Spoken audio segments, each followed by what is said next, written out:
Hi, greeting, Padawans. I want to briefly do a brief discussion on what we talked about in class yesterday. Hopefully, I won't miss anything. Be looking at my notes to make sure I covered everything we kind of talked about. Um, First of all, we talked about the groups and kind of gave an overview on the groups and what was expected of the groups, and then we talked about the fictional character, and I gave a little example. I'm gonna post the fictional example I gave of Adonis Creed on Canvas very, very soon. If it hasn't already been posted by the time you look at this video.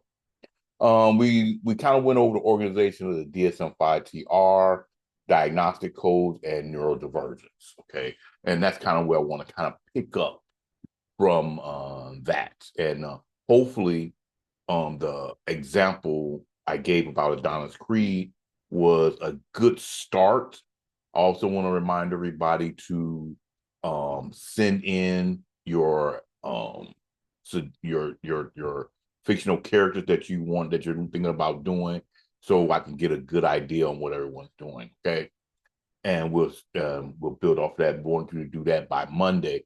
So by time class start on Thursday, we can start working on some uh, examples of doing um, diagnosing from vignettes. So let's start, Padawans. Let's start. In yesterday's lecture, we spent time unpacking the DSM-5-TR, focused specifically on diagnostic codes initially, including F codes, and then as I was going through F codes, we noticed the G codes and T codes and Z codes. So I wanted to start off. Our last video, we talked specifically the difference between F and Z codes because those are the ones that you're going to mostly use. But I kind of want to make sure everybody understand the difference between G codes and T codes as well. And then we done transition into a brief discussion on neurodivergence and the disorders that tend to fall under that umbrella. So in this video, I hope our goal is going to be not only to help you understand how diagnosis works mechanically, but also to kind of critically reflect on what diagnosis does and who it serves and how it impacts clients, particularly those from historically marginalized communities. Okay.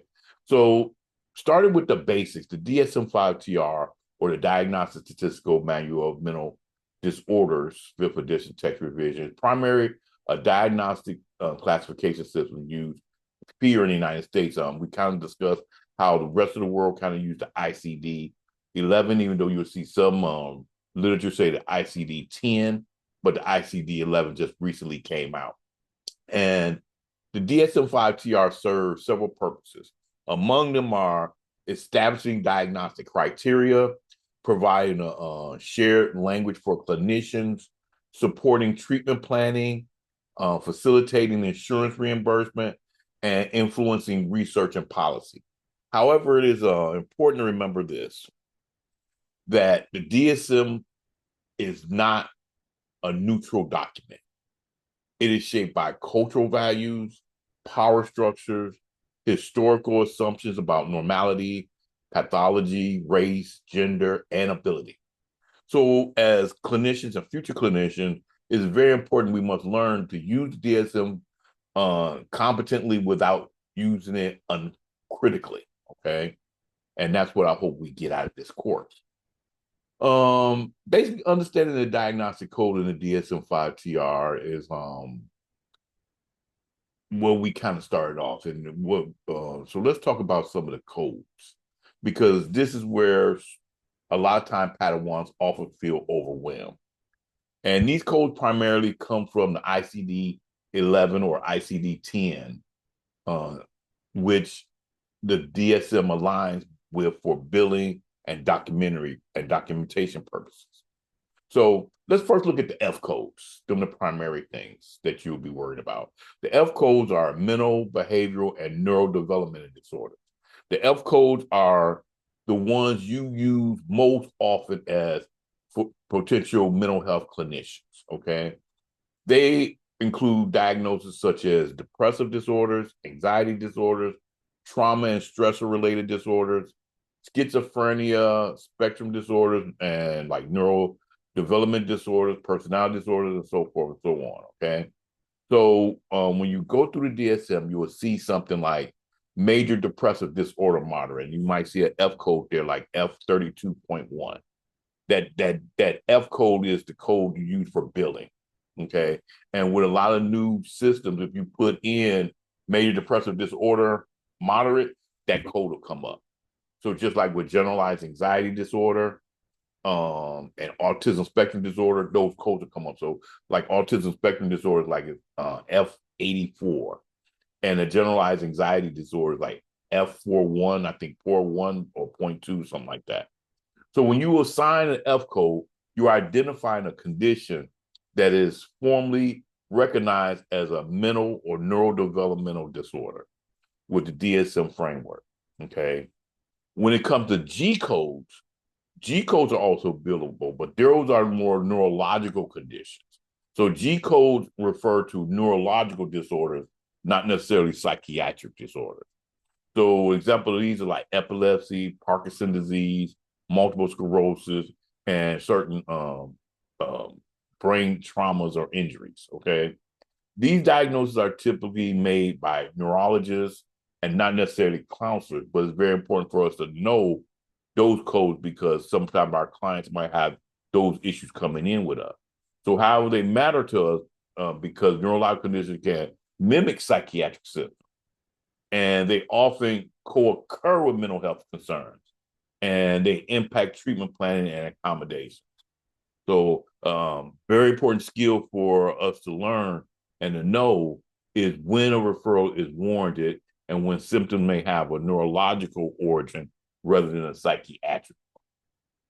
T codes are more in line with like injury, trauma, and toxic exposure. T codes are used to describe things like physical injuries, exposure to toxins, abuse, neglect, and maltreatment. Okay.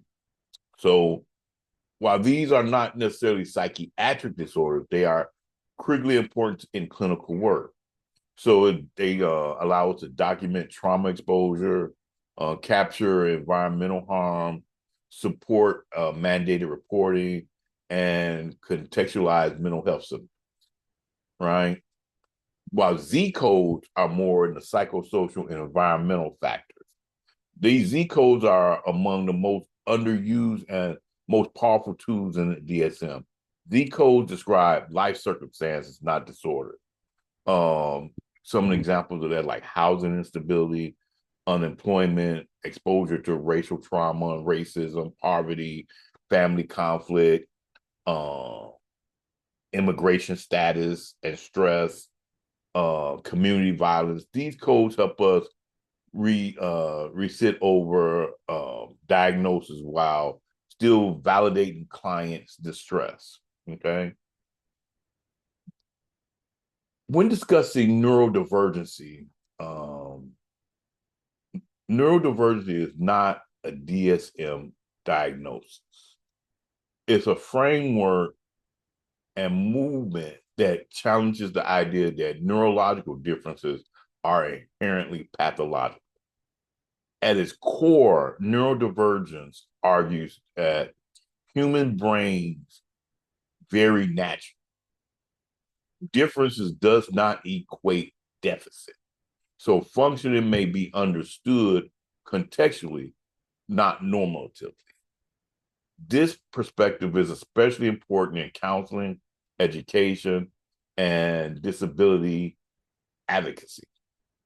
So disorders commonly associated with neurodivergency within the DSM-5 TR, several diagnoses are commonly discussed under the umbrella of neurodivergency, and one of them is autism spectrum disorder, or ASD. And it's some of the criteria and